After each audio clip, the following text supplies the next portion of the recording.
wabarakatuh. Selamat pagi anak-anak, bagaimana kabar kalian hari ini? Alhamdulillah, sehat, cerdas, ceria. Ditirukan bersama-sama ya, supaya kita lebih bersemangat dalam pembelajaran hari ini. Kalau ibu bertanya bagaimana kabar kalian hari ini, kita jawab Alhamdulillah, sehat, cerdas, ceria. Gitu bersama-sama. 1, 2, 3. Bagaimana kabar kalian hari ini? Alhamdulillah, sehat, cerdas, ceria. Untuk mengawali pembelajaran kita pada pagi hari ini, marilah kita berdoa bersama-sama dengan harapan semoga ilmu yang kita pelajari hari ini dapat bermanfaat bagi kita semua. Berdoa, mulai. Berdoa selesai. Alhamdulillah hari ini kita masih diberikan kesehatan sehingga bisa mengikuti pembelajaran pada hari ini. Sudah siap untuk belajar? Baik, sebelum kita memulai pembelajaran pada hari ini, silakan anak-anak menyiapkan buku dan segala peralatan tulis yang diperlukan supaya dapat mengikuti pembelajaran dengan maksimal. Sudah siap semuanya? Ya, di sini Ibu akan memberikan ulasan mengenai materi minggu lalu supaya nanti anak-anak lebih paham tentang materi yang akan kita pelajari. Nah, minggu lalu kita sudah mempelajari tentang perkembangbiakan generatif pada tumbuhan. Apa sih perkembangbiakan generatif itu? Nah, perkembangbiakan generatif adalah perkembangbiakan yang melalui proses perkawinan pada tumbuhan. Nah, di sini terjadi pada bunga. Bunga itu mengalami proses penyerbukan. Nah, itulah yang disebut dengan perkembangbiakan generatif.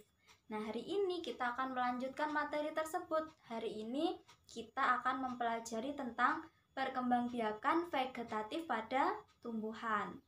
Nah, apa sih perkembangbiakan vegetatif itu? Nah, kalau minggu lalu perkembangbiakan generatif, perkembangbiakan yang mengalami proses penyerbukan atau perkawinan. Kalau sekarang kita akan membahas tentang perkembangbiakan vegetatif tanpa melalui proses penyerbukan atau perkawinan. Nah, contohnya apa saja? Nah, di sini Ibu membawa dua benda. Yang pertama, silakan diperhatikan. Yang pertama ini adalah ubi jalar. Silakan diperhatikan, ini ubi jalar. Kira-kira bagaimana cara ubi jalar ini berkembang biak? Ada yang tahu? Nah, silakan disimpan dulu jawabannya. Untuk yang kedua, Ibu juga mempunyai ini contohnya. Apakah ini? Ya, betul, ini bawang merah. Nah, bagaimana bawang merah ini berkembang biak? Tentunya tanpa melalui proses perkawinan. Nah, silakan diperhatikan ini. Ibu punya potongan yang sudah saya potong. Ini. Nah, kita buka lapisannya. Ini. Nah, kita buka lapisan pertama, masih ada lapisan di dalamnya. Kita buka lagi. Nah, masih ada juga di dalamnya. Nah, jadi kedua tumbuhan ini merupakan contoh tumbuhan yang berkembang biak secara vegetatif. Nah, untuk lebih jelasnya, silakan anak-anak menyimak video yang Ibu berikan berikut ini. Silakan disimak dengan baik, silakan dicatat informasi penting yang ada di dalam video ini ya. Baik, langsung saja. Perkembangbiakan vegetatif alami pada tumbuhan dan contohnya.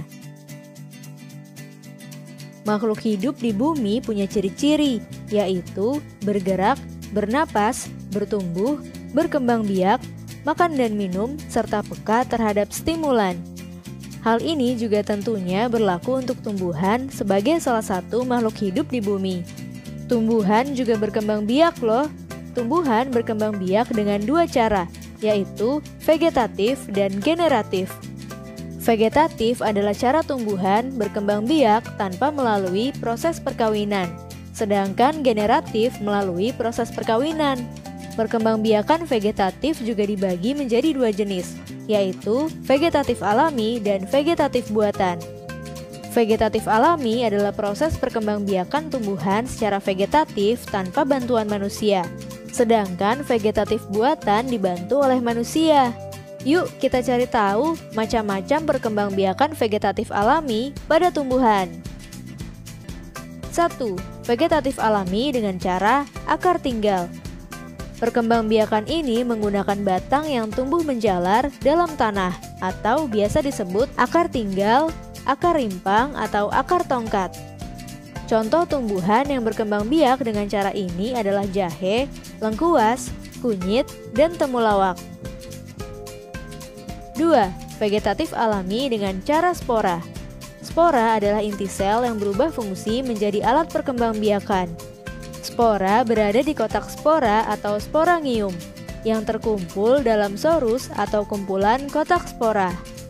Sorus sendiri berada di tepi bawah daun yang berupa bintik-bintik kecoklatan. Saat sporangium pecah, spora akan keluar dan jatuh di tanah sehingga tumbuh tanaman baru. Contoh tumbuhan yang berkembang biak dengan cara ini adalah tanaman paku. 3. Vegetatif alami dengan cara umbi lapis.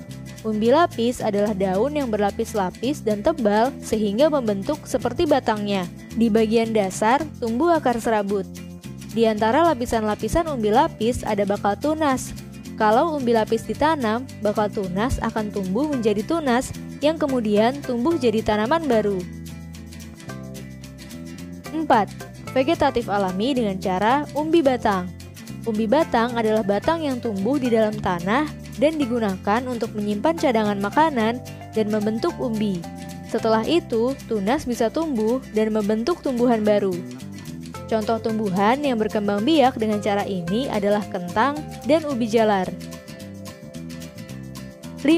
Vegetatif alami dengan cara umbi akar. Akar pada tanaman yang berkembang biak dengan umbi akar berubah fungsi sebagai penyimpan cadangan makanan. Perkembangbiakan jenis tanaman ini terjadi melalui tunas yang tumbuh dari bekas batangnya.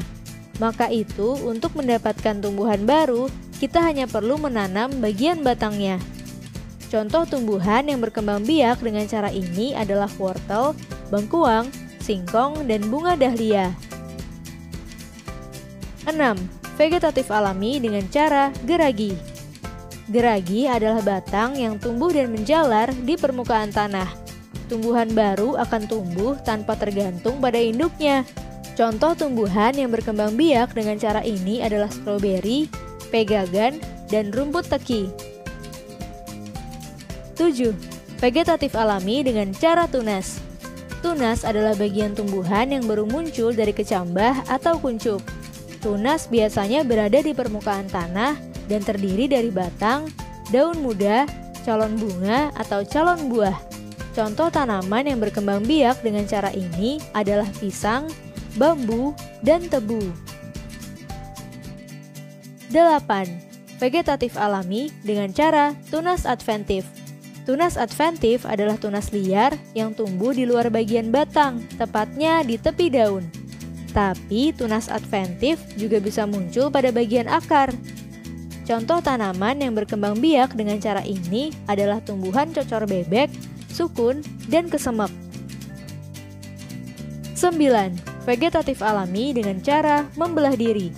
Membelah diri adalah perkembangbiakan tumbuhan dengan cara membagi tubuhnya menjadi dua bagian yang sama secara langsung. Ada beberapa sel anaknya yang langsung memisahkan diri dari induknya, tapi ada juga yang tetap menempel pada induknya. Contoh tanaman yang berkembang biak dengan cara ini adalah ganggang hijau spesies Volvox. Nah, dari materi yang Ibu kirimkan tadi, pasti anak-anak sudah paham apa itu vegetatif alami, apa itu vegetatif buatan. Nah, mari kita ulas bersama-sama ya. Untuk yang pertama, vegetatif, perkembangbiakan vegetatif. Cara perkembangbiakan vegetatif adalah cara perkembangbiakan pada tumbuhan tanpa melalui proses perkawinan. Nah, cara perkembangbiakan vegetatif ini dibedakan menjadi dua. Yang pertama adalah vegetatif alami. Vegetatif alami adalah perkembangbiakan secara vegetatif tanpa bantuan dari manusia. Contohnya apa saja? Contohnya yang seperti yang Ibu berikan tadi. Yang pertama, contohnya umbi lapis. Umbi lapis seperti bawang merah tadi ya. Untuk yang kedua ada lagi umbi batang. Umbi batang contohnya ubi jalar. Yang ketiga ada lagi dengan rizoma. Rizoma itu contohnya jahe, kunyit, lengkuas, seperti itu. Nah, ada lagi perkembangbiakan vegetatif dengan spora. Contohnya tumbuhan paku. Nah, ada lagi yang menggunakan geragi atau stolon. Contohnya tumbuhan stroberi. Nah, untuk selanjutnya vegetatif buatan. Vegetatif buatan adalah cara perkembangbiakan pada tumbuhan dengan bantuan manusia. Bagaimana caranya? Yang pertama ada cangkok, yang kedua setek, yang ketiga merunduk, yang keempat dengan cara sambung, yang kelima dengan cara tempel atau okulasi. Nah, itu tadi materi tentang cara perkembangbiakan vegetatif pada tumbuhan. Bisa dipahami ya? Nah, setelah itu silahkan tugasnya untuk hari ini anak-anak silahkan mengamati tumbuhan yang ada di sekitar kalian. Silahkan melakukan pengamatan, entah itu tumbuhan yang ada di sekitar rumah bisa, atau di belakang rumah juga bisa. Silahkan mencari tumbuhan dan mengidentifikasi dan menentukan bagaimana cara perkembangbiakan pada tumbuhan tersebut. Nah, bisa dipahami ya. Nanti silakan dibuat tabel seperti yang ada pada LKS dengan urutan nomor 1, misalnya namanya kentang gitu. Cara perkembangbiakan dengan umbi batang. Nah, keterangan vegetatif alami. Nah, silakan melakukan pengamatan dan dicatat hasilnya sebanyak-banyaknya. Ya, bisa dipahami?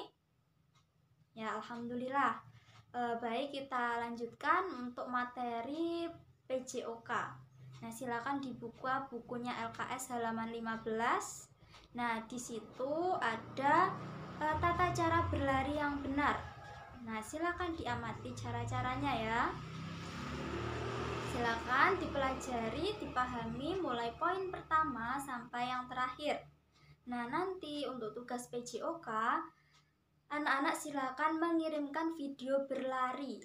Video berlari nanti setelah selesai silakan videonya dikirimkan ke WA grup kelas 6. Ya, bisa dipahami ya. Nanti jika ada yang kurang jelas bisa langsung bertanya di grup. Nah, untuk materi pembelajaran yang terakhir yaitu bahasa Indonesia. Nah, Ibu akan membacakan sebuah bacaan yang berjudul Tanaman sebagai Sumber Kehidupan. Nanti anak-anak silahkan menyimak bacaan yang Ibu bacakan. Setelah itu mencatat ide pokok dari masing-masing paragraf. Atau bisa juga dibuka bukunya pada halaman 18.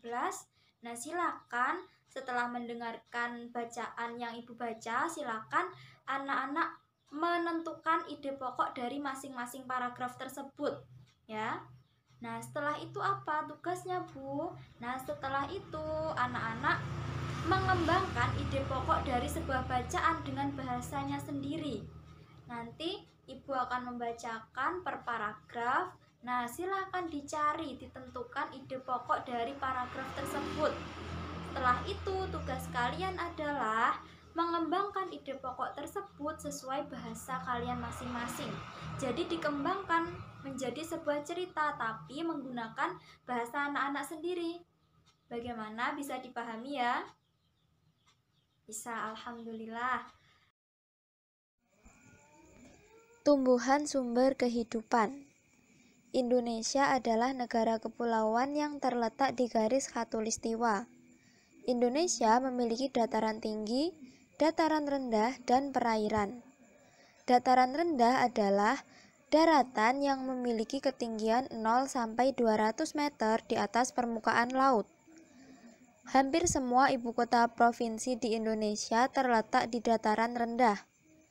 Tumbuhan di dataran rendah adalah padi, palawija, dan tebu. Wilayah pantai termasuk dataran rendah. Indonesia memiliki banyak pantai karena negara kita terdiri atas ribuan pulau. Tumbuhan di wilayah pantai adalah kelapa, bakau, dan ganggang. Dataran tinggi adalah daratan luas dengan ketinggian lebih dari 200 meter di atas permukaan laut. Beberapa dataran tinggi di Indonesia adalah Dataran Tinggi Dieng, Jawa Tengah, Dataran Tinggi Malang, dan Dataran Tinggi Tengger, Jawa Timur, Dataran Tinggi Alas, Aceh, dan Dataran Tinggi Bone, Sulawesi Selatan. Jenis tumbuhan di dataran tinggi adalah teh, kopi, cengkeh, buah-buahan, dan sayuran. Dapatkah kamu menemukan jenis tumbuhan lain yang terdapat di dataran tinggi dan dataran rendah? Jadi untuk tugas tematik kita pada hari ini, yang pertama tadi apa? Yang pertama adalah anak-anak melakukan pengamatan di lingkungan sekitar rumah. Setelah itu mencatat tumbuhan dan cara perkembangbiakannya, dimasukkan ke dalam tabel. Sebanyak-banyaknya, ibu tidak membatasi batas minimal atau maksimalnya. Silakan anak-anak mencari dan mengamati tumbuhan di sekitarnya dan menentukan cara perkembangbiakannya. Ya, bisa dipahami ya untuk tugas yang pertama. Alhamdulillah.